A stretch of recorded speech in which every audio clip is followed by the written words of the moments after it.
So I want to welcome you to the show today, Marcus. Thank you, Bill. Pleasure being here. For my guest today, Marcus is a special guest, and let me just talk about some of his background so everybody knows exactly who I'm talking with. So Marcus is for decades of experience running and working with some of the world's leading organizations, heads of state governments and prominent startups focused on innovation, specifically related to new business models, organizational and cultural evolution, digital transformation, data, and analytics. But let me get into some specifics. He's a senior advisor at Bain and Company. He was a former partner at Deloitte leading their innovation practice. And he's developed and led several programs tailored for cross-functional executive teams related to emerging technologies within AI, robotics, 3D printing, biotech, nanotech, blockchain. And for our conversation today related to virtual reality, VR, and augmented reality, and hopefully I'll get him to talk a little bit about the holographic universe as well. And also, he's co-hosted the United Nations with Peter Thompson in a summit called AI for Good in 2017. He holds degrees in marketing and international business. And I formerly, as many of you know, went to Singularity University's executive program, but he's been presents and asked to speak as one of the high-level innovation leaders at SU, Singularity. He's a board member at Stanford University's School of Engineering in their Disruptive Technology and Digital Cities program. And what's really cool, we're going to spend some time talking about his Exponential Destiny program, which is using kids in underserved communities within LA and across the country to really transform, for our people listening today, how you can use this talent to transform your business. And then also within the education space, I'm going to have him talk a little bit about how he's educating and transforming our classroom experience for our kids through his affiliation with the National Center for Family Learning and other endeavors related to digitally including and getting revamping our education system, which we all know needs a lot of help. So with that, I want to welcome you today, Marcus, to the program. Thank you, Bill. I think the only thing we missed, not to add on, but just because it's one of my favorite positions was I was the CEO of X Prize Foundation, which is a sister company to Singularity University. Peter Diamandis is the founder, and Anusha Ansari is the current CEO. She's a much better CEO than I was, but that was for those not familiar with X Prize, that's taking like, 30, 20, $40 million prizes to try to solve humanity's grandest challenges through crowdsourcing and innovation. It's a nonprofit. And Elon Musk, just about 3 weeks ago, Peter Diamandis did an interview with Elon. It was all over the news because Elon gave $100 million to X Prize for a climate related X Prize. So I'm just giving a shout out to that whole group because they're some of my favorite people I've worked with. I don't know if they consider me their favorite person to work with, but they were some of the best people I've worked with in my career. Well, yeah, that was an important one to include, because I think also for everybody listening, how do you leverage the crowds to solve some of the biggest challenges in humanity? And we just saw that with the vaccine on how do we go to market and accomplish something we'd never seen happen in 12 months. But essentially, how do you accomplish something that was deemed to be impossible? And the X Prize has been one of the tools it's used for transforming a lot of different areas of humanity. Mm-hmm. Well, that's great. And also, just for all of you listening, so I met Marcus through the relationship through A360 and the SU channels there. But Marcus is a implementer. So you have 20, I think you're probably one of the tops in the world at implementing VR and AR experiences for business. Would that be an accurate statement? Yeah, I mean, I think I'm very familiar with the space, and the larger consulting firms haven't really pivoted into some of the more progressive innovations that are becoming ready and available to be leveraged, mainly just because I think they're mostly risk adverse and they don't have the talent pool to implement. That's why I don't see a lot of big consulting firms that I'm from implementing like blockchain architectures. Is like a whole different group that's doing that, right? Because that's not what they know. But in the virtual reality spatial web space, I've done about 23 projects now, initiatives with 23 very diverse companies, from a global consumer products company to a brokerage trading firm to a group of investors building a big airport in a $25 billion airport in another country, et cetera. And a lot of diversity, but 23 projects for the purposes of doing, we call them proofs of concepts, which were like, it's so cheap to go into this space to actually explore and experiment. You can do it with not a fear of failure, because we're not talking big budgets and big expenses or real technical staff anymore. So because those barriers have come down, it's really important to start to scratch the surface on this so you're not caught flat-footed when this technology really becomes mainstream, which is happening right now, right? It's really, it's exploding. And so a lot of the clients I've worked with have been doing these proof of concepts. And I kind of expected that, some portion of them, some maybe significant portion of them would be put on pause because we get done with the proof of concept, decide, okay, now we know and we're ready for when this takes off in my industry, but there's nothing I can leverage it for right now. But there really hasn't been any. Every single one, because the technology is advancing so quickly, every single one found some use case. When I say a valuable use case, I meant specifically costs came down, revenue goes up, and or consumer or brand loyalty is improved. I mean, those were the only metrics. It wasn't like, was this a cool experience? And so I think that's what's valuable to inform people about now. I mean, I study these trends on technology, and I'm very pragmatic because I have to implement this. I'm not someone that goes around and just speaks about it, because I'm on the implementation side, the operations side. And, I don't want to set myself up for failure. I usually try to lower expectations. But this is a space, it's like 1992 in the internet. We have the third generation of the web coming about called spatial web, and that's manifesting itself in different ways. And the price has gone down to almost zero in terms of the ability to implement this. And so it's really important to start to get up to speed and start to at least pilot and experiment some things. Yeah, I think it would be good to just make sure everybody understands kind of what the spatial web and sort of where we are. I often talk about that technology is sort of like 1994, 95. Internet, from an internet perspective, it was super clunky then. Andreessen and Gates were battling it out for the web browser, but fundamentally, Gates wanted a desktop and everybody in the planet, and thus the gateway into the internet was this browser. But it was, pages were slow, it was modems, it was 56K, it was just really not very usable, but people did it. And so I'd love to know I think it'd be good to start off, like, what is spatial web? How is that different from VR? And then we can start to plug in, okay, when people hear VR, we know what we're talking about. And when we talk about spatial web, we know what we're talking about. Yeah. So spatial web, which is often commonly referred to as Web 3.0. So it's pretty common sense if you think about it. The first version of the Web 1.0, was what you were describing. When we were all getting on in the early 90s, I was at the Kellogg company at the time. And it was, you had very static web pages, but it was the birth of the internet. That was Web 1.0. And then we've seen really over the last, 20 years, Web 2.0 emerge, which was multimedia content, social media, right? Which has been a whole nother revolution of the web. People wouldn't have anticipated, not way beyond e-commerce, right? And Web 3.0 is taking the web out of a 2D screen on your laptop or computer, and now just putting the web either into completely immersive made up environments. So you can actually have what's called immersive and experiential environments. And you can walk into the website basically. Sure. And that's virtual reality, when everything is around you is virtual, right? You have a headset like this that's around your head. And we'll talk about that in a minute. Or the web is popping into physical reality and it's overlaying the physical world, because the world is being mapped right now. And that's the spatial web. Everything you see, Google and everybody is doing this right now. Everyone has mapped not only the exterior, like through Google Street View, but now even interiors are being mapped.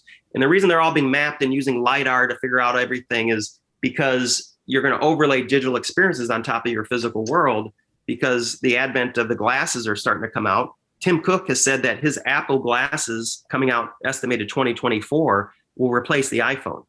Wow. Okay. And Mark Zuckerberg, to compete with that, announced last October that he's going to have his glasses coming out in 2021, 2022.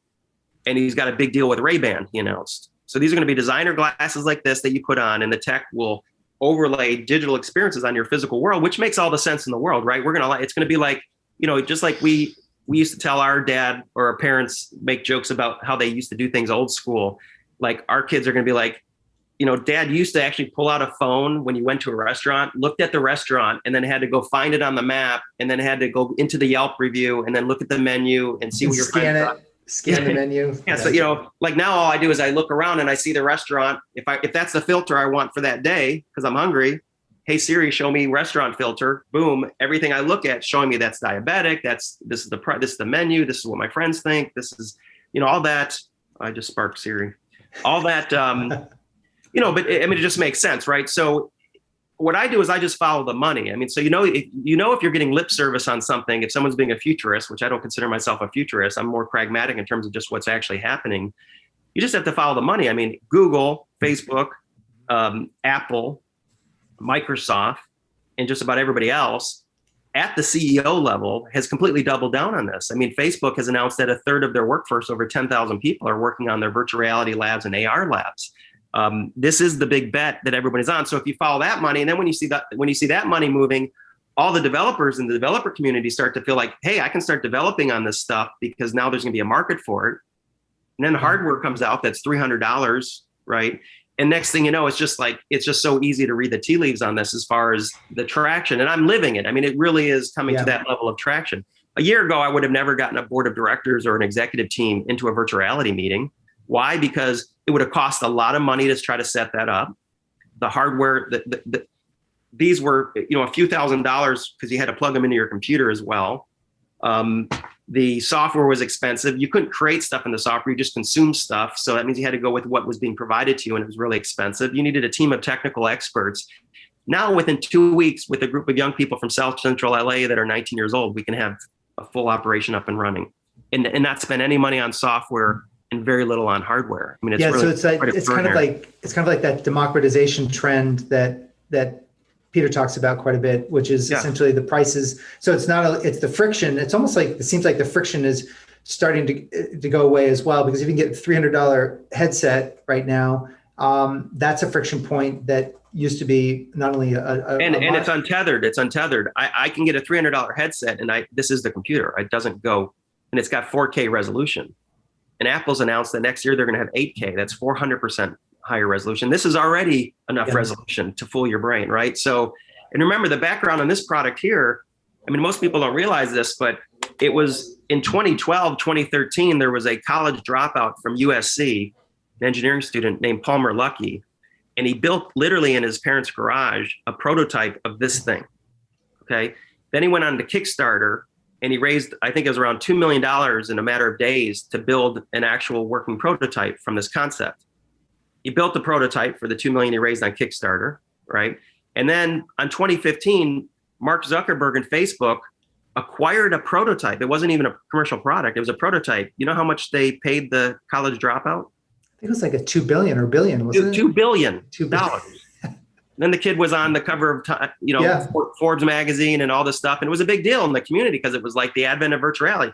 So fast forward 5 years later, and Facebook has made that thing 1,000 times better in terms of the quality, and it doesn't make you sick anymore. It doesn't have to plug into your computer. And they got the compute power so small that it fits in this thing, the whole democratization, miniaturization piece.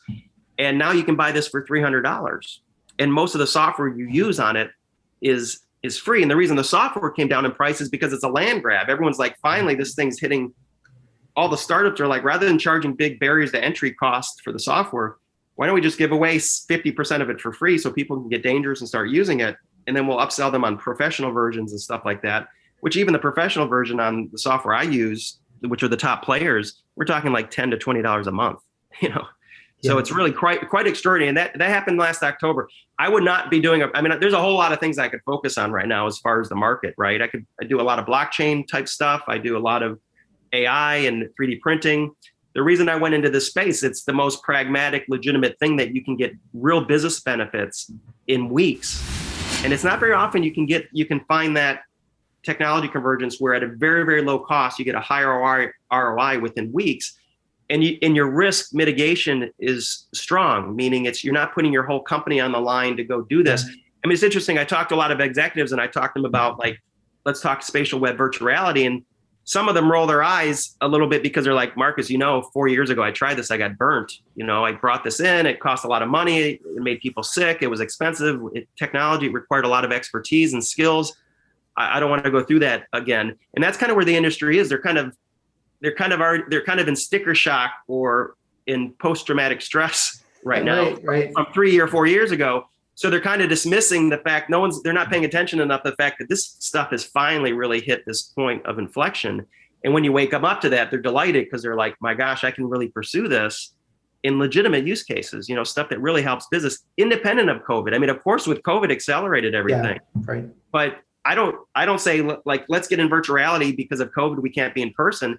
There are use cases where even if I could meet with you in person, Bill, you and I would put these headsets on because we have all these superpowers of things we can do that I can't do in a real physical room. Well, the other thing too, and I think what people listening, Marcus, is that when you talk about these overlays, well, you have some great slides to this where you talk about where the dollars are going, but the dollars are not coming from like silly little VC startups. It's Facebook and Apple are saying, we're going this direction. Ray-Ban, would you partner? And they're building that into the glasses because that overlay experience is, you told the story, and I'll let you tell it, about being able to walk into experiences, and for folks that are wanting to market their wares, when you walk in to a grocery store, you're going to have like this experience where you got the physical shampoo, but then you're going to have the ability for a company to push down their marketing message to that person as well. Is that? Yeah. So let me just to take a step back to give the overview of spatial web. So yep. I described virtual reality, like fully immersive.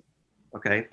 Augmented reality is when you can see through these. And by the way, the new Apple product that's supposed to come out next year, and probably the Oculus in terms of the next release, there's so much LiDAR on this that it shows me a whole scanning of the room. It feels like it gives you night vision, even though it's solid.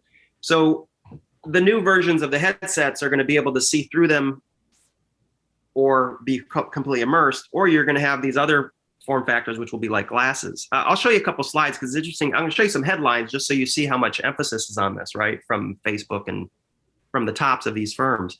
But augmented reality is you're seeing your real physical world and you're seeing a digital overlay on it, okay? Then there's digital humans, which are AI-based avatars, which are being programmed. So there's a big movement and a big field of AI-based avatars where the avatars you see in virtual reality or in augmented reality standing in your living room can actually be a real person behind that avatar that looks just like them. I'm in meetings like this all the time with people I know and it looks just like them. I'm making eye contact and I hear them through audio, spatial sound. It's very realistic, but it's going to get to the point where you don't even know if the avatar you're talking to is an AI or not. I've been in some of these environments where I'm talking to an AI and they're getting so sophisticated for general conversation. So there's AI or digital humans that are becoming popular, which means you can scale training and other things, right? And then there's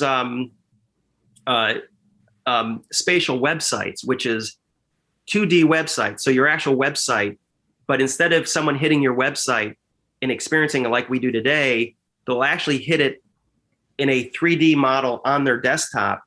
And some people on the website will be in the headsets walking through if you have a headset. But if you don't have your headset, you'll be interacting with people, moving your avatar around, but you're experiencing it. And so websites are now social, meaning your product website or your service website, your main website is now social. You can see people in there. You can ask questions. Some people work for the company. Some people are just other visitors or other consumers. And that way, when you train yourself during this uncanny period where some people are on desktops and some people are in headsets, you don't want to build two IT infrastructures. You want to build one website that can be leveraged for both. So you see a lot of companies switching over to spatial websites, which are like social media websites. Don't you want your website to be more social and interactive anyways, sure, right? And ones you can go in and navigate rather than seeing page menus on a website. Wouldn't you rather just go into rooms like you navigate a mall or something and see different spaces? So spatial websites, digital humans, VR, and AR. And then the last one I would mention are called digital objects. And what these are, and these have gotten really popular because you've heard about NFTs lately. NFTs, yeah. Yeah. So we've been, Eric Coulier and the kind of the teams behind this, a lot of the thought leadership on this, have been talking about NFTs for the last 6-7 years because they realized early when blockchain came out that besides holding a cryptocurrency token, you can also put a digital object on the blockchain, which makes it autonomous, transferable, sure, collectible, et cetera. And that's what an NFT is, a non-fungible token. It just means when you see a digital object, it's the only one that exists in the world. So I've worked with brands where we've dropped digital objects, like I'm not going to disclose who the brands are, but they're big global companies. But I could drop, I'll just use Kellogg Company as my, as my alma mater. I could drop Tony the Tiger in the middle of the cereal aisle as a digital object. Sure. And I could even announce that out of all the 50 Tony the Tigers that I dropped in the city, one of the Tony the Tigers actually has a special gift because they're all unique. They're all NFTs. And one of them has a special gift, but you just don't know which one. So now you're introducing gamification and scarcity. And I don't even have to ask Walmart for permission to drop a Tony the Tiger in the Walmart aisle. They don't own the digital aisle. You probably would want to. You'd probably want to build a relationship with Walmart and co-promote it with them, but you don't have to. I could be an obscure brand and go drop digital objects anywhere I want. And you can just get into all these different creative permutations of how you want to implement those campaigns, because these objects all are, someone might have to pull out their phone today, and they're doing that, but you're just getting ready for year, 2023 or 2024 when everybody has this instead of the iPhone, and everybody's walking around and everything is digital object enabled. So every brand will use that. And I've worked with, I was working with a company that does automotive, and they were, instead of sending mailers to a mailbox, they were dropping digital promotions right on the front yards saying, hey, if you come to my dealership, here's a key. This digital object that's in your front yard is a key. If you grab that key, you can bring it over to the dealership because there's a digital kit. There's a digital treasure chest that when you open it up, you see if you get a prize. I mean, you can just gamify it and do things. It's almost like the reinvention of coupons, but you don't, coupons are not real popular because you have to give away a discount to get someone to buy your product. You could almost gamify it, and just the game theory of the whole thing is enough excitement for a consumer with the chance of winning something that only 1 in 100 people would win. So this chance and scarcity, that is enough to get people to engage in your product or service in some creative way. Well, Pokemon Go was the first game that was sort of a kind of precursor to this, wasn't it? Well, yes, of course. And that was, that was 7 years ago. Yeah. So think about where the technology is, right? And Pokemon Go wasn't really using NFTs. It was just, that's not their model. Now you've got people are relating value to digital objects just like real objects. And we've been saying this is going to be the case for a while, right? I think it's $50 billion worth of e-commerce happens in gaming now, Fortnite and other things. That means people in games, primarily young people, are actually buying and selling like skins and outfits because they know if you get an outfit, you must be a badass if you're walking around in a video game with that outfit, because that outfit is not part of the vanilla out of the box. So now that's all being traded and people are buying. So that commerce that happened in that, it was just a precursor to what we're now seeing come out to the general public and the general, the more common use cases. And so it's just a very easy trend to track. And it's, my whole philosophy is just like with any emerging technology, when it hits the inflection point where the costs has come down to where you're not going to lose your shirt by trying to go in it, start to experiment, start to pilot some things, start to do some proof of concepts, because part of your strategic or unfair advantage is to know what works and what doesn't work. So when the market really takes off, well, everyone else trying to figure it out, you're like, I've already done some pilots. I know doing this, dropping a Tony the Tiger in the middle of a Walmart aisle did great, I thought, until I did these 10 other things and I realized that was good, not great. I can do so much better. There's no barometer. It's kind of like early days of web pages when you're like, how do I design the web page so people don't leave the basket full and exit the page? You experiment with things to see what gets people stickiness, right? What gets them engaged, or edutainment, right? Education and entertainment that keeps them engaged. Now's the time to build that muscle. And you can build that muscle for really inexpensive. And that's why it's exciting. Yeah, now's the time to test it. And then maybe we good to talk about where you're finding, you had talked earlier about how the return on investment, which is not extensive, the investment, but how are you coaching people to look at this so that they're leaning into things that are going to actually have a multiplier effect? Yeah, I mean, I'll give you a couple use cases. I think I can mention I think he'll appreciate that I mentioned his name because it's a good plug for him. But one of my clients is called Blend Hub. And Blend Hub is a global company that's trying to reinvent food production, doing localized food production. And Henrik is a really phenomenal CEO and founder of BlendHub. And Is it B as in boy, or P? BLENDHUB. BlendHub. Got it. Okay. So their whole model is, he came to me and said, like, Marcus, here's my dilemma. I basically have democratized technology. Like the Kellogg company has these big factories that can make cereal. And 20, 30, 40 years ago, it cost millions and millions of dollars. That technology has been democratized with 3D printing and other sources. And I can actually create an environment like that for $1 million and I can make localized food production. And I go out to these farming communities in rural areas, even in impoverished areas where the farming communities there, where they're basically farming, then shipping their product overseas and getting it processed, and then it's coming back. Oh, wow. I can build localized food production capabilities among farming communities so the local farmers share more in their own wealth of production, and they can produce everything to a packaged good. They can be basically, I got CPG in a box, right? Wow. Yeah, Okay. so that's his business model. It's great. It's really where the future of food has to go, because supply chains are getting complicated. There's issues with tracking and tracing around supply chains. You don't know if slave labor was used for making that product. You don't know if it was sustainable. You don't know if they labeled it organic and it wasn't really organic. There's all these issues with big complex supply chains, which the world has gotten into big complex supply chains. So he's making it more localized. And the only reason you can do that is kind of like I was saying, this has been democratized. So is a big factory and CPG company. Now you can build that. He's done a great job. It's called BlendHub. But he said, Marcus, my whole issue is, how do I describe to investors, to the local community, to other stakeholders, what this whole model is? Because I got a bunch of PowerPoint slides I try to take them through, and it's a little hard to describe. So we went and built out a whole virtual world where we literally made a farm. That farm is next to a factory. You walk in the factory, you see all his equipment in virtual reality. He takes you on a tour, you see it all making stuff. And then you walk out of the farm and you see a drone or a bicycle that takes the product out to the local village. And so his whole vision that he's trying to describe with videos and stuff, you can walk someone through. And even better, we can take drones and go over the topography of the region. So when he has an investor presentation or a local community presentation, we actually pick up through Google Earth view or through drone footage, the farm and everything is actually the farm. Like I love you that. scan it with a drone with LiDAR, bring it in there. So now you're saying to your investor, the community, then we send everybody a VR headset. Yep. We load it all up, get it all ready for them. We send the stakeholders, the investors, the local government, everyone who's the stakeholder, we send them all the headset.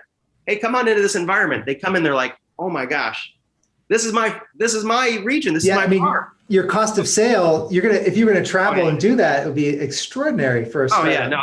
Besides that, people get it because they can't get it through a video or PowerPoint deck, because then they're like, wait, this is my farm. What's that factory? And that factory's not in my farm. Yeah, that's the factory we want to build for you a year, within the next 6 months. Can I go in it? Yeah, let's go in it. Let me show you exactly how this model works. Let me show you how food. Oh yeah, it's extraordinary. So, we're talking about. In BlendHub, there's a few different platforms that I use. BlendHub we haven't even got to the professional version of the software. He hasn't even paid anything for the software yet. That's how the market works. So other than my services to help him in 8 weeks, try to get, a year or two ahead, that's his only cost. And I used, Bill, this is what I love about this, because I started mentoring a group of young people from South Central LA in 2015. I went and adopted a high school in South Central LA to try to transform the high school to teach more of this stuff, entrepreneurship around this stuff. That's great. And those students that are 15-year-olds now are 20-year-olds. And during COVID, I reached out to them and said, why don't we relaunch the program and just have like a daily thing with almost like your podcast here I do with a bunch of young people from different communities. This is your destiny. Is this your Exponential Destiny program? Okay. Exponentialdestiny.com is the program. It's very much a mentorship program. But then I realized, you know what, rather than mentoring you guys and trying to describe this stuff to you, the best way to learn is, why don't you just be on my phone calls with my CEOs of projects I'm doing? Why don't you just be on the Zoom calls? Just join the project, sign an NDA, don't come in late, and be on every call. So you're not rude. You're actually participating and learn for the first cycle, the first 8-week cycle. Then the second project, I'll staff you. And that's what I'm doing now. I just did 7 projects where my whole staff wasn't like from, places I've worked like Bain, where I was an executive, or Deloitte. Because quite frankly, $400 an hour to build out your VR, right? Well, more than $400 an hour. And here's the kicker. It's not even the cost thing is one thing. For me, it's the mentorship. I'm actually giving them a professional skill. But more importantly, they're better at it. Yeah. They're more creative. They're more digitally native. These environments are not technical environments where you have to go code. They're creative environments where you create. See, people don't realize the 10X mindset is not necessarily what we always think it is. Like, we got to go hire Bain to come up with something that's super fancy. You're taking that 10X mindset and saying, no, we have really creative, digitally native kids that we can train to how to do this. Yeah, they're exactly who you want to be building a space for you, because they think in terms of virtual worlds already, you know what I mean? So they know how to gamify stuff. They know how to, I mean, all of it just resonates with them better. They're digitally native, and it's a creative process. And, you know, the thing, I'm not a real fan of coding in schools as a way to, I'm on a few boards in the education space. National Center for Family Learning, advisor executive team. I'm doing a lot of work with them in Broward County, Florida, with the school district there. Doing a lot of work with a good friend of mine who's Rodrigo Baggio. He's Time Magazine had as one of the top 10, 100 social entrepreneurs in the world. He founded Recode and Center for Digital Inclusion. He's the one who put all the internet cafes in all the favelas in Brazil back in the 90s. Okay. Really extraordinary person. So I'm working with them to go in and transform how teaching and learning happens. PricewaterhouseCoopers did a study. This is important for all of your viewers to listen to this, because whether you're selling widgets or whether you're selling financial services or whether you're teaching, this statistic is important. PricewaterhouseCoopers did a very specific independent study. Okay, you can find it online just by doing PricewaterhouseCoopers virtual reality study. And it was put out, I think, about a year ago. And it was basically a controlled pilot where they looked at virtual reality learning versus classroom learning versus digital learning, like Zoom calls. Sure, right? Sure. And 400% more effective learning of VR versus classroom, because of the ability for the brain to remember visual images and so forth. You can't remember a class that you were in, but I can remember a virtual reality experience I was in, right? You're an unforgettable guy, Bill, but in a year from now, I may not remember we did this podcast, or I'll know I did something with you, but I won't remember. If we would do this in virtual reality, we'll remember every step of it. It's just the way the brain works. So the PricewaterhouseCoopers study breaks down like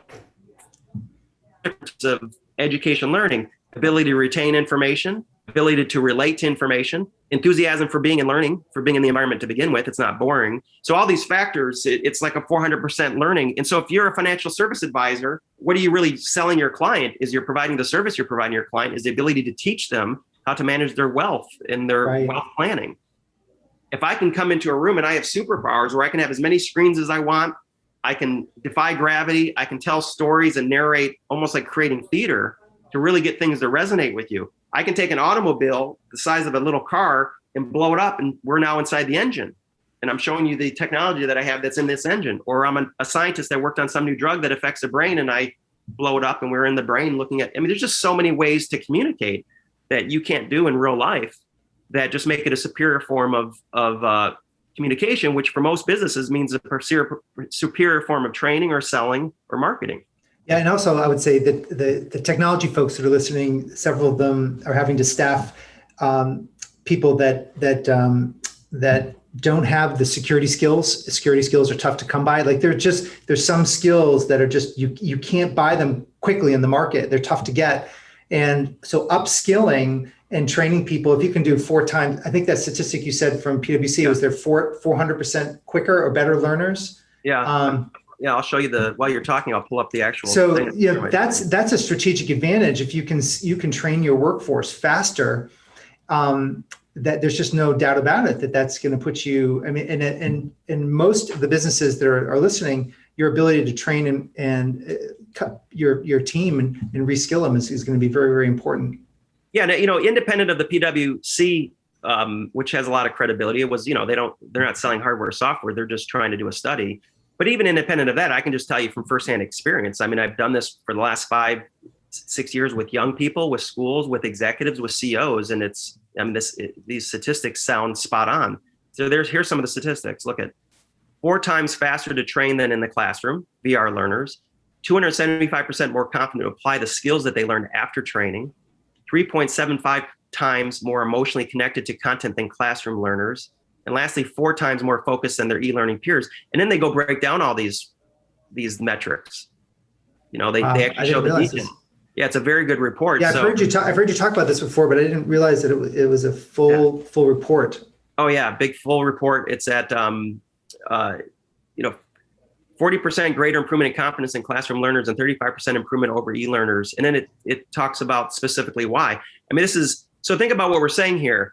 Superior experience to communicate, basically, and to learn, for people to understand what you're communicating. That's a big deal, no matter what business you're in, right? And number two, I'm telling you, within 8 weeks, you can have your stakeholders in a room with you experiencing it. That's how quickly you get speed to value. Okay, and speed to value.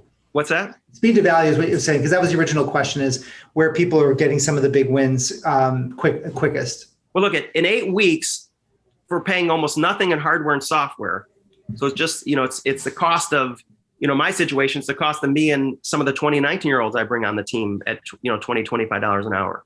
So, which is nothing. So in that very short period of time, you can actually have stakeholders. We'll send out headsets to stakeholders. They'll come in and they'll give you feedback. I mean, that's the proof of concept, right? But you will probably be pleasantly surprised, especially if they're the first. Here's the other thing: if you're the first one to show your stakeholders this, you're the one they're going to be endeared to, because it's going to change the world. They're going to start thinking about their business that way. So there's this window of opportunity right now to be the ones that you bring other stakeholders. Because the feedback I get from my clients is, Marcus, I brought my stakeholders in there, and I was in these meetings, and they were like, wow. Like the one with BlendHub, I was in the meeting where he brought some of his investors in, and it was a ridiculous experience. It was just so clean. It was so solid. Yeah. Everyone did, everyone had, it was just exactly the way you want to have this discussion about the art of the possible with what his technology and what his process and services are. So, but the kicker on it is, by the end of that 8 weeks, I go away because I'm too expensive for him. And I have other things I got on my plate, but they're self-sufficient. Like, my whole goal is, you will be trained to your own staff can do this. And if you want, hire one of my 19, 20-year-olds at $20, $25 an hour, and they'll work for you. Because that's what I'm trying to do, is place them in jobs. So, I mean, I've worked with, I ran companies. I've been part of many companies. I've consulted a lot of executive teams from big companies, a lot of CIOs. Yeah. And it's legit. It really is. You won't have egg on your face. It's ready as of October last year. It's not making you sick anymore. I mean, all the things, and then it's advancing leaps and bounds. Quick thing, your audio panned out for a second, but right when you said CIOs, you said something right after that. You're not going to have egg in your face. What was the? I'm just saying I very much have the vantage point of setting up for success. I'm in the advisory business. I get paid to do work for people. I get sued if I don't deliver. This is one of those things where if you treat it as a proof of concept, and not be afraid to fail, because you don't want to limit your thinking. You want to kind of get in there and be like, it's so cheap to do this. It's not like we're building some ERP project with SAP that takes 2 years with a bunch of consultants, and if we fail, we're done. It's like, you fail fast, you fail cheap, and you fail forward. This is the best lesson on that, which means you get in there, and if 1 week we start heading one direction, we're going to use VR to do this, and then we start to get a little bit of an uneasy feeling like that's the best use case. Okay, let's drop that. What did we waste? 1 week of time to figure, we didn't buy a bunch of hardware software to set that up. We're already up and running and testing it. Let's pivot, because now we figured out a different way. So you really have to go through the simulative process but you can do that so quickly at such a limited cost. It's a different way of designing software and technology. It's interesting. I have a CIO. I just launched my group in my CIO group. I have a large group that we've been meeting kind of kinetically and for the past 20 years, but I'm moving a chunk of them that are interested in innovation to the virtual experience. But I have a couple that are really already in there, and they've gotten their CFOs into the space, and the CFOs are sometimes with their worldwide organizations, and they've been powerfully impacted. And usually that's a tough for in the innovation world to get the CFO to agree to these innovation projects. But the CIOs and the CTOs have been successful doing that. And it's been interesting to see them be able to carve these projects out to the edge of the organization and test these models, because they're lightweight, Marcus. I mean, you're not disrupting the core of a business by testing this stuff. Well, let me share some important statistics with you, because it's one of the areas I specialize in. I've become much more of a specialist in behavioral change management around technology versus the tech stuff, because the tech stuff, to some extent, gets to be a commodity. I mean, you learn how to use it and you get to be an expert in it. The real issue, though, is the adoption by humans of technology. And this is a real statistic. I can actually show you, maybe I'll show you this graphic too, real quick. For those of you listening, there's a couple pictures that Marcus has pulled up. One is the PwC report, this 2020 VR trends, and this other one that we'll make available on the show notes page. Yeah, no, we'll bake it into your actual. I won't show the graphic now, but we'll bake it in on the web. But it's a statistic, and I show all headlines, so you see these are real statistics. It basically shows that between 2010 and 2020, 71% of digital transformation projects initiatives failed in corporate in the corporates in business. Okay, that's a headline. 71% from Harvard. That's a headline from Gartner. That's a headline from McKinsey. That's a headline from Forbes. So I literally bring all the headlines that show that's a very well-known statistic. And I was part of those successes and those failures over that decade. It was very obvious to see why. I mean, just because the CIO and the CEO and the head of sales and marketing determined there's this new sales system that everyone's going to love, they build it, they send it out to the sales force. You come back 6 months later, nobody's using it, or they're all using spreadsheets still, right? We've all been there. Yeah, that's what we mean by these projects failing. They don't really deliver on the expectation. And all of those statistics and those studies show that the main reason for it was not a technical implementation issue, it was a behavioral change management issue. Okay. And the way that I've learned over years now of trying to really understand the science of innovation, not as a buzzword, but actually innovation as a science, which there were some colleagues I had at Deloitte that literally wrote the book on this stuff, Jeff Tuff and others. And then John Hagel, who led Scaling Edges, who was one of my former colleagues, but also just a brilliant practitioner in this space. It's this notion that you have antibodies in your core that smother innovation. And you have to think about edge plays that scale the core. And as the edge starts to demonstrate some success, rather than the core pulling the edge back into the core, saying, okay, great, that project team over there is having some success. We've been sliding them pizzas under their doors at midnight for the last 3 months. They're finally coming out. They've got something. Let's pull it in the core because this is where all the muscle is. That's what most companies do. And then it gets smothered. It's just kind of human behavior. And this happens in all organizations. So the theory of change on this is that as the edge starts to have some success, instead of the edge being pulled back into the core, the edge pulls pieces of the core out to the edge, and eventually the edge evolves to be your new core. I like that. And that's a really case study of how companies have done that, like Apple and others. They create these edge organizations away from the antibodies of the core. And that edge, now there's a lot of buzzwords that get thrown around, like the edge team is not afraid to fail. They fail fast, they fail cheap, they fail forward. That's great lip service until you're in a real business, right? People lose their jobs unless it's conducive for that environment. This is an environment that's conducive because I can go through 3 or 4 implementations of a VR project with you in a matter of weeks because it's so dynamic to create. No technical coding, it's all creative process, right? Most of it is. And we can fail 3 or 4 times. So you actually can go by that mantra of fail fast and learn as a way to iterate, right? Versus some other technologies, if you fail fast, you also lose your job fast, right? It's just not how the real world works. So, applying the right organizational change model to the right technology inflection point is when that magic works. And this is where I think that magic works. So what I do with companies is I help them form their edge mentality, do what I call engineering. Okay, engineering, I like that. And then put that into a model where they're away from the antibodies, so they know they're going to be successfully set up from getting it out there. Because VR is something that works when you get a lot of people to participate. And so when I first talked to an executive, they're like, yeah, is my sales force really going to do this? Is my marketing people going to do this? Is my CFO, the finance team, the HR? This is great for human resource departments. Imagine, I'll get to that in a second, but I'll give you a good use case with HR just from an abundance versus scarcity. But my point is, to get them all engaged, you have to have a behavioral science strategy on how you're going to get them engaged with this. And it's not building something at headquarters and telling HR or finance, here's your new virtual space. It's actually involving them in the co-creation process.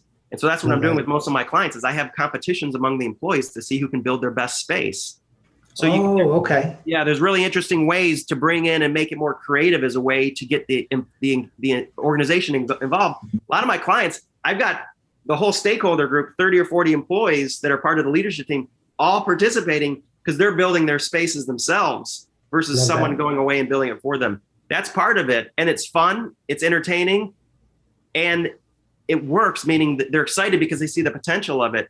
And there's this also kind of the subliminal advertising is, if I'm an employee, I realize right when I put the headset on, this is how things are going to be done eventually. I should learn this. So the fact that my company is having me create my own space means that even if I lose my job next week or I decide to go somewhere else, I probably have just picked up a skill set that leads to self-improvement. This is the thing. This is the thing, Marcus. I've been building out a space for my group, and I had my project manager, and I'm verbally, here's what I want, because I'm in the space. And then I can tell she wasn't getting it. And then she's in the other side of the country. And so I like shipped her an Oculus. She got herself in, and then all of a sudden, all the light bulbs went on. Yeah. And now I've got someone who could actually participate in, we want a waterfall coming over our logo. We want people to come. I mean, now she gets it. Otherwise, it's just lip service to something that really you have to have the full kinetic experience with. Yeah, and if you surround yourself by a few, not many, not an army, but a few experts that know what they're doing to accelerate the learning curve, you really can. I mean, my goal is when I do this with clients, I train their staff how to do it. So after 8 weeks, they're completely self-sufficient on it.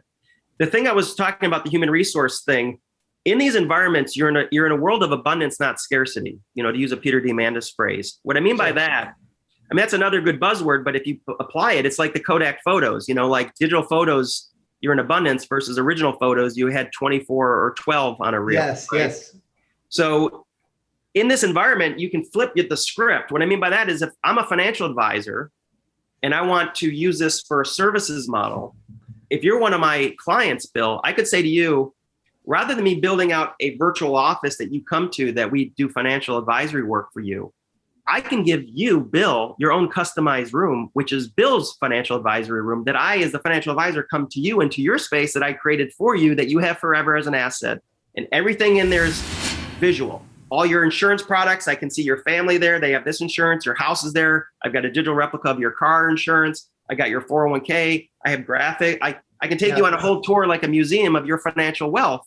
And it's there forever as we build your financial wealth. That's a better way to do financial advisory services for sure. Same thing with an HR executive. Every employee can have their own HR room. You don't go to the HR person's office. That person comes to your room. You're in abundance. You're dealing with digital real estate, right? So the cost of making one space is the same cost as making 1,000 spaces. So you can really flip. That same thing I'm doing with the schools and the classrooms. Rather than, I first got in with these teachers and they all started to build out their virtual classrooms. I'm like, guys, why don't we build classrooms for each individual student and the teacher rotates their classrooms? Sure, maybe you have one homeroom that everyone comes into, but then let the students go to their own rooms and do their projects and you go visit them. It's like visiting them in their own space. Why don't you like kids coding? I'm curious about that. You made that. No, it's not. Well, it's not that I don't like kids coding. It's that I think a lot of coding has been emphasized as kind of a save-all of a skill. If you learn it, you're going to be employable. And I think if you look at the facts, AI is going to be doing a lot of the coding. So you're going to have to be one heck of a coder to make a career off of coding. Number two, not everyone has it in their cards to learn coding. It's a quantitative skill. I encourage everyone who can do coding to do it. But some people, I know a lot of young people that just get discouraged when they hear that coding is what you need to learn and they've tried it and they're like, I can't do programming. I'm not good at it. I don't feel like I can learn this. My brain's not wired to that, but I'm very creative. I can make music. I can make art. Great. I just found a home for you in virtual reality. That's like the skill you need. And so if you think about it, this is non-coding coding.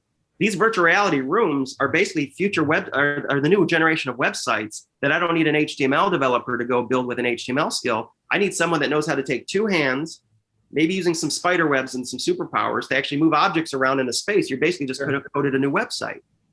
So I think it's good to learn coding to develop your brain like a modern day reading. So it's extremely effective as a learning process. I just don't think it's necessarily for the majority of people going to be a skill that they can bank on for sustaining their livelihood.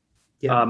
In all cases. Having been in those spaces, I know instantly what you're talking about. There's an architecture and design element to it, and then there's the raw mechanics within it. And there's room in there for different types of skills based on what kids are good with. Yeah, and case in point, literally, I do adamantly feel that almost all websites and apps will turn into virtual or augmented reality experiences. And to do those, it's like creating a TikTok video. It's like an advanced PowerPoint presentation is the skill set, right? Right. But you're now you're actually coding the room. You're making it look how you want people to experience it. You used to only be able to do that by getting into in the early days, Visual Basic and HTML and Java, right? So I don't want to misconstrue anyone thinking take your kids out of their coding camp, because I was in coding camp before I joined the Kellogg company. And that's why I think attributed to my aptitude for technology was so high, So I think it's important still for that reason. So as far as the schools, I think this is important as we get wrapped up. I know you've got this really big project where you're trying to transform schools and impact humanity. Maybe you can explain about that, and maybe we could just make let the folks know that are listening some of the asks that you have for them. Yeah, I mean, one of the things that I'm very passionate about, because I think just as excited you can get passionate about applying this to business because it works. Part of my brain goes, if it works so well, why aren't we applying it to other areas that really need it, like school systems that don't have a lot of innovations? And I've been around that space for a while, and my parent, a lot of professors in my family and teachers, et cetera. So I'm on the board or advising the boards of several nonprofits. If you go to NCFL, National Center for Family Learnings.com, if you do a search on National Center for Family Learning, there's a whole 1-hour video that I do with the executive and the founder of National Center. Their goal is to eradicate generational poverty through family learning. So they take the whole family unit. They have 200 centers around the U.S. Okay. They educate the mom and the dad. It's an exceptional model. Sharon Darling is the founder and president. So I approached her. She had me do a keynote a couple of years ago, and I just talked to her about entrepreneurship and exponential entrepreneurship, what I did with this high school. So they've adopted a lot of those principles and what they do at National Center for Family Learning. But in the last year, especially when COVID hit, we're completely transforming virtual reality learning, and we're doing it in partnership with Broward School Systems, the chief administration officer of Broward Schools. And so we're about 8 weeks into a huge thing that we did to transform the whole learning process for schools. And we're doing it all with adult learners, students, and teachers. And then my team, the 10 young people I have as part of my mentorship program, they're the leads on all these teams. And we gamified the whole thing, right? So, one thing, if any of one in your audience is interested, I actually give my time pro bono for that. I raise the money from a big corporate to help fund it. And I give my time pro bono, and I make sure the young people and others get compensated. We buy the hardware. But basically, if any of you are interested in your communities, two things. One, we can train some people in your community to be the workers on the project, and then we can go and help the school system transform. So if anyone has connections into, some of the key levels of some of the superintendents and such in school systems, we try to target underserved and low income communities, because they're the ones that usually are struggling the most with having a decent school system. But that's something I'm passionate and interested about if anyone wants to reach out to me on that. And then the second thing is, you and I discussed, is with the bandwidth I have, I as you and I discussed beforehand, Bill, if there's some people in your community that wanted to be part of the next round of projects that we do, they can reach out. And I like to pick projects that I think are set up for success, and also think that will be intellectually interesting to me and my team. Yeah, with good models. I think they can apply. We'll set it up so that it's an application process. But Marcus has made it available to the CIO community that's listening to this, and business innovators. If you think you have a powerful project, potentially game-changing, either within your industry or within your customers, or maybe your nonprofit listening, whatever it may be, we'll put on the show notes a way for you to reach out to Marcus and engage with some summary of what you'd like to get accomplished. And if you think that AR and VR and some of the big thing about this is that are the folks that are, this is a chance for everybody to get out ahead of this, trend. And the people that listen to my podcast know that I bring on these leaders, and this is not something that might be coming. It is here. It's here today. It's just a question of whether you are going to be in the receiving end or you're going to be out on the edge of this. And so that's really important. Yeah. One of the things that is important to do is, within 8 weeks, you can literally have your key stakeholders. It might be your clients, it might be your employees, whoever your key stakeholders are, literally in your VR space giving you feedback. Yep. And then that's when you're self-sufficient. I depart. Now you can take it forward and you can ameliorate the design from there. But you're up and running. And to your point, Bill, a lot of the clients I work with, part of their goal is to brand themselves around innovation in their own market. And there's not very many opportunities in the course of a decade or so to actually be able to do that in a legitimate way. And now's the time to be able to do that. I mean, case in point, Peter Diamandis did a virtual reality summit at A360, and you and others in his community were like, "Wow, Peter's really ahead of the curve," right? Yeah. So everyone can do that right now, and it's really a fractional, relatively speaking, to where this cost used to be. It's something you do in the everybody. I'm 51, but everybody listening to this is somewhere between 30 and 70. What would you have done differently back if you knew what you know now back in 1994, 95, 96? What type of decisions would you make? If we could just roll back the clock to the launching of the real internet, we all had access beyond just the special modems and bulletin boards. And this is it's interesting where we are right now, Marcus, because we can sit there and go, how can I participate in this so that I don't have to let that train run? And how can I? It's like 1994, and basically the conversation we're having, Bill, is this thing called quote unquote the internet, www, and we're all asking each other, is this going to be important? Is this going to be big? I mean, it really is. Web 3.0 and immersive and experiential models for interaction communication are going to be the norm. You can see that with the hardware that's coming. I mean, do your own research, and these are normally the slides I show, but you'll see Tim Cook saying that this will replace the iPhone, and what Zuckerberg and Google and Microsoft, everybody's doing. I mean, everyone's doubled down on this space. And COVID really just accelerated the behavioral science side, the consumer adoption just got forced to accelerate itself this last year to where people got much more inclined to even try on these devices, right? And then that's, unfortunately, in a podcast or a Zoom type of session, we can't really emphasize the experience. But as you know, as soon as you try on that headset, even if you tried one on a year ago, you're like, okay, I get it now. I see where this thing is. It's very, very different. Well, Marcus, so as we wrap up, is there anything in particular that your gut was like, I wish Bill would ask me this, or something thematically you're just like, you know what, I wish he'd asked me that, or anything you wanted to, or just something you want to end with? The thing to kind of be more pragmatic and kind of put the reality above the hype. I'm not saying that you drop everything and go these directions. I say that at a minimum, it's your fiduciary responsibility as an executive in a company right now to start to build some muscle and understand this technology. It's like blowing off the internet in 1995 or not even paying attention to it and trying to play catch up later. There's no excuse to not experiment. You don't have a cost, you don't have a complexity excuse. And so, I think at a minimum, and that's what I try to do in that, my commitment is, I think in 8 weeks, legitimately, you'll get a year to 2 years ahead. I'm in partnerships with the CEOs of the leading platforms. I don't take any kickbacks from software or hardware companies. I do that out of principle, so I don't seem self-motivated. But I'm working with the 2 or 3 top platforms at the CEO level. Spatial and Engage. Are the 2 that I prefer right now because they have the most realistic experiences. There's other like AltSpace VR that Microsoft owns, but there's nuances and pros and cons to each. But I mean, the other thing I'd share, Bill, that we didn't talk about, just a little taste for how friggin' nuts this is getting in terms of how exponential it is. We're at a situation now where in the Engage platform, I can record the entire experience and then play it back.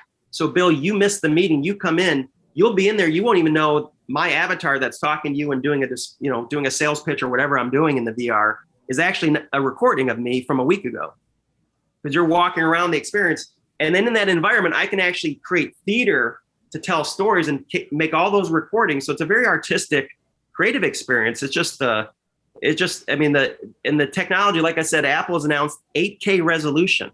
That's like a high definition television next year. This is 2K in each eye. This is 4K, and it's very, very clear. Yeah, which just to let people know. So I was at a space, it was a Dubai space set on a rooftop, and it was done in 4K. And you sort of like, wow, you like really had depth, like you were in the top of a building. And then spatial, for some reason, the developers had changed it to something less than 4K, and it made a big difference. So I can only imagine, meaning it wasn't as immersive. So I think there was a clamoring to get it back to 4K. Well, can you imagine what it's like at 8K? I mean, that's just great. I mean, and I say more, this is probably a good way to end because it's on a little more serious note. I do think there's a level of responsibility. I mean, you mentioned the AI for Good Summit that I hosted with the United Nations. I actually did 2 UN summits. The one with Peter Thompson was a UN summit around exponential technologies and change, kind of around this discussion that we had with the UN delegation a few years ago. The AI for Good Summit was in Geneva, Switzerland at the UN with the ITU that XPRIZE teamed up with the ITU. And that was about it was all the AI professionals in the world talking about how do we make sure this technology is used in a safe way. Virtual reality and augmented reality is the same thing.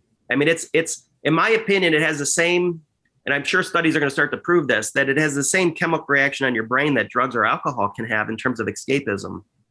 So there's a real concern in society that people, especially with certain industries that are trying to capitalize on VR, like porn and violence and gaming. I mean, you could get a situation where people, if your kid's addicted to a 2D screen, imagine if they're in a virtual world all the time. Yeah. So you have to do it with you. It has, just like any invention, like fire has pros and cons, and it has its pros and cons, and it should be watched because this is an amazing experience. I have 2 kids that are out of college now, so I don't tell them what they can or can't put on their head or consume. But if I had a young child right now, I'd be a little cautious on what are they using, because I've got friends that have young kids and I get them into the most amazing learning environments and they love it. It's built for kids, but also if you're not careful, this is a little bit more dangerous path if you start to get into these wormholes on the internet. Yeah. In these environments, they're just so realistic. They're using it for post-traumatic stress syndrome. That's one of the big use cases for virtual reality, is vets coming out of combat situations that have post-traumatic stress. Psychologists, the University of Southern California do this really well. They have this center that actually tries to deprogram you out of your post-traumatic stress using virtual reality by putting you back in the scene, but making you feel more safe. Wow. So you can see how it's being used in ways that I don't think there's been enough neurological studies done. I'm not worried about it being anything worse than what you're seeing on a 2D screen for business uses. But just like on your 2D screen, you have to police young people or anyone from getting too addicted to it. This is just much more of an addictive thing because it's so immersive and experiential, So that's even more reason to get for leaders to understand and be wise about how they're counseling their businesses and their communities and how to use it. So you got to get in there and try it and make sure you understand the impact. Well, Marcus, this has been great. Really appreciate you for your time and your wisdom and your depth of knowledge in this topic. It's fantastic. And I'm going to put links for all of you to reach out to Marcus directly. LinkedIn, I'm assuming LinkedIn or Twitter. Yeah, they can look Marcus Shingles on LinkedIn. Marcus_Shingles at yahoo.com is my email if they're interested. That's I go old school with the Yahoo address still. I love it. Yeah, I mean, if anyone has any questions or if they're interested in maybe exploring doing a project, I can pretty much in a 20-minute conversation give you feedback of whether or not how primed you are for a use case that would be interesting to my team and I, because I think you'd be that successful with it versus giving you feedback that maybe wait till so there's certain things people want to do where the technology does have to come down in price because it doesn't do everything, but it's going so quickly. I mean, even Bill, since we did the A360 event with Peter in January, there's been 3 more releases on spatial that have come out. I mean, that usually spread out over the course of 2 or 3 years. Right. It's fast. Now you have 15 different languages being translated above your head. So if I speak French, it shows Spanish, or I speak French, it shows English. It's just, it's just an incredible technology right now. And also the speaking, you now have just the depth aware speaking, so that when someone's on the other side of the room, you don't hear their conversation if you're on the other side. So there's just a lot of stuff. Yeah. Thank you, Marcus. This has been great. Yeah, excellent. Thank you, Bill. Thanks for having me. Appreciate it. Until next time. Thank you. Yeah, bye.